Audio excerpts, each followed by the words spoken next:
Some of the hardest work you will ever have to do in your life is shifting your focus from the things that have hurt you, disappointed you, things that turned out negatively, and shift your focus from those things to the things that you truly want to manifest in your life. If you wherever you put your focus will expand, and so anything that you think about consistently, you will inevitably attract into your life again and again and again. And that's why it's so important to do the practice, to do the work of becoming present and getting into a state of thinking about what you really want your life to look like, despite how it's looked in the past, despite what abuse or betrayal or anything that you've been through. Because if you don't want to keep continuously experiencing the same types of things in different people and different situations, you have to do the work to redirect your focus and not dwell on those things every single day. And that is probably the hardest work we do in this life, is just training ourselves to be willful and stubborn about focusing into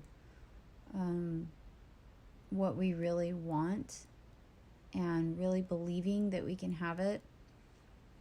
Really believing that we can have it is very difficult when you've had nothing but bad experiences in that certain subject. But if you can do that, then you can manifest anything that you want. It's really easy to think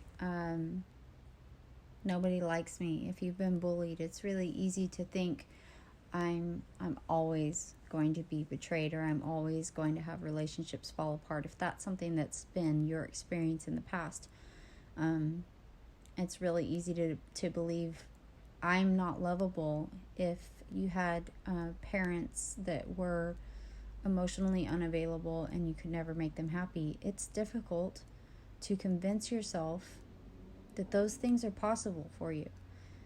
But if you can convince yourself of that, you can have it.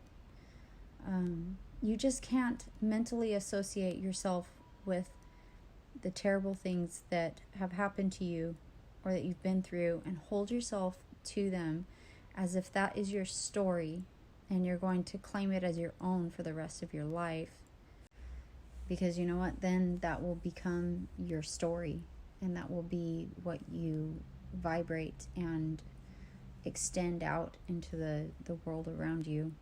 And from that level of consciousness, that's what you will attract back to yourself.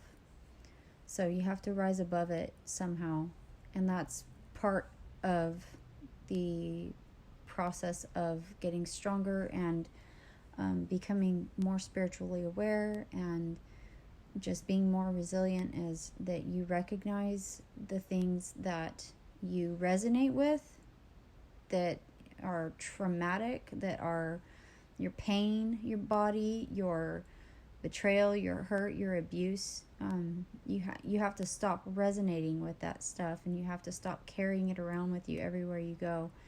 And when you consistently work at it, and you identify your pain, and you retrain yourself to stop believing that that's going to be your future because it was your past, and you work at it and you work at it and you work at it, pretty soon, one day, you're going to start really believing that you're worthy of love, you're worthy of compassion, you're worthy of good friends, you're worthy of all the good things you want in your life, and abundance and everything that you want.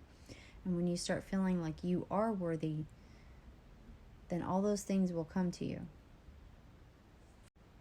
And that is inner work. That is the shadow work that you want to go through and you want to face, so that when you come out on the other side of it, you are not only stronger, you are more capable, you are more compassionate, you are in control of what you bring into your life, and you don't just let your life and your outside circumstances dictate your future anymore.